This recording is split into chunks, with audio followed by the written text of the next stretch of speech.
Hello, and welcome to the Nebraska Department of Education School Violence video series. Today's topic is the relationship between behavior and school violence.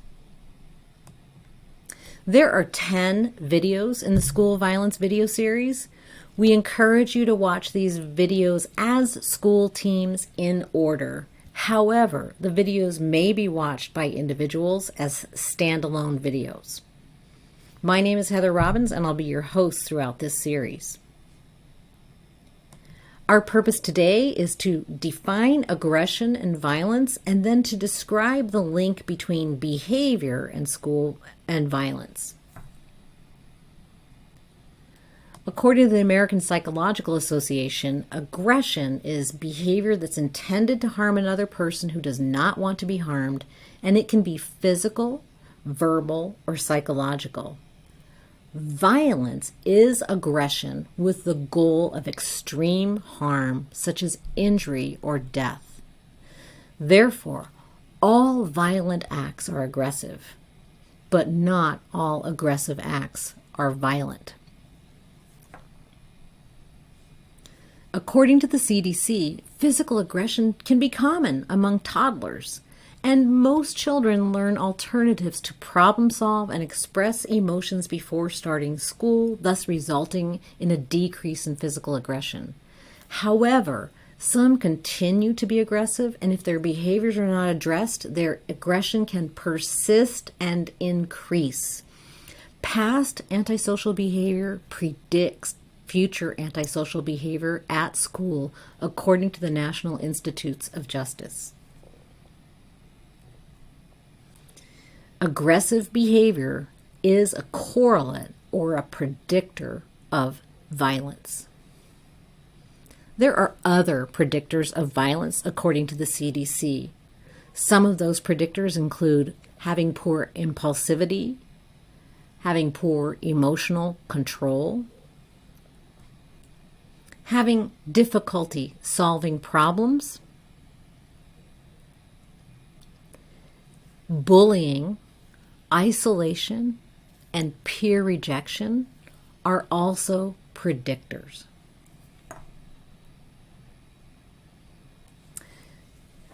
Along with this, academics and behavior are related. Academic frustrations can lead to aggressive behavior. Aggressive behavior can lead to violence.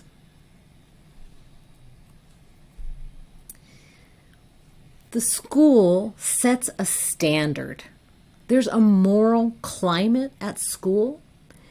If students see aggressive behavior is considered appropriate, they're going to be more likely to engage in aggressive behavior. If they see aggressive behavior results in positive outcomes for students, they'll be more likely to engage in aggressive behavior.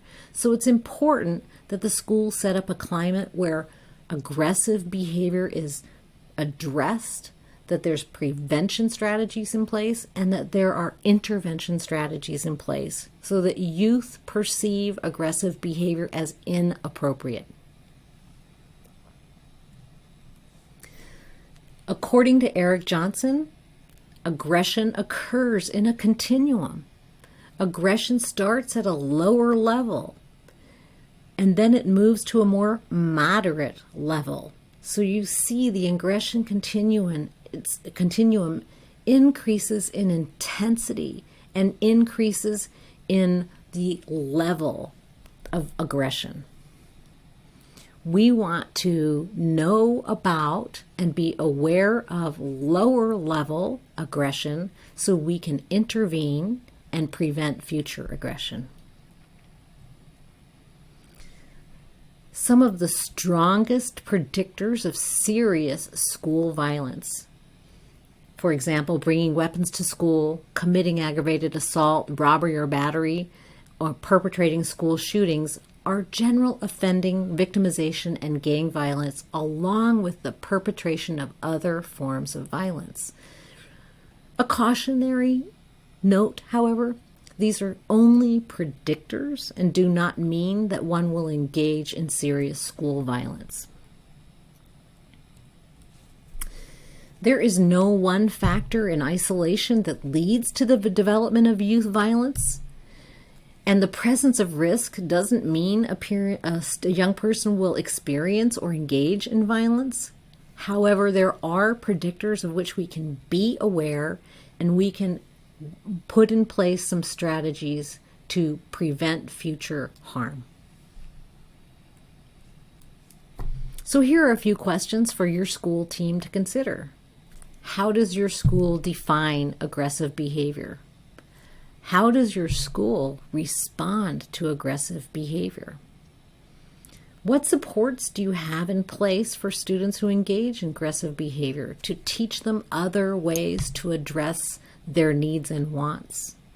What supports do you have in place for students who have impulsivity, poor emotional control, poor problem-solving skills, or for students who are experiencing isolation, bullying, or peer rejection?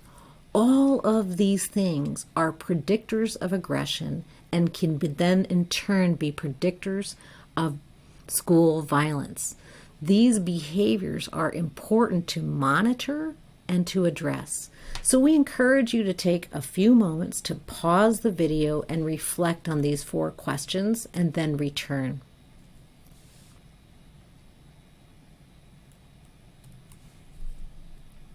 Welcome back. Our purpose today was to define aggression and violence and to describe the link between behavior and violence. Aggression is when we intend harm, when it's not wanted, and it can be physical, verbal, or psychological. Violence is when we intend serious physical harm, including injury or death. Aggressive behavior can increase and lead to violence. So we want to make sure that we are well aware of low-level aggressive behavior, that we put in a standard on our campus that aggressive behavior is inappropriate, that we teach appropriate skills to our youth on campus and what the expectations are, and that we respond in a consistent, fair, firm manner to manage aggression and to provide support to students who might need more supports for predictors of aggressive behavior. We encourage you to visit the Nebraska School Safety site, located at the URL on the screen, where you can find more information on school safety. You can find information on how to prevent bullying. You can find information on school suicide prevention. You can find information on safety and security. Our goal is to help support you in this journey to prevent school violence. Thank you for joining us today, and we look forward to seeing you at the next video.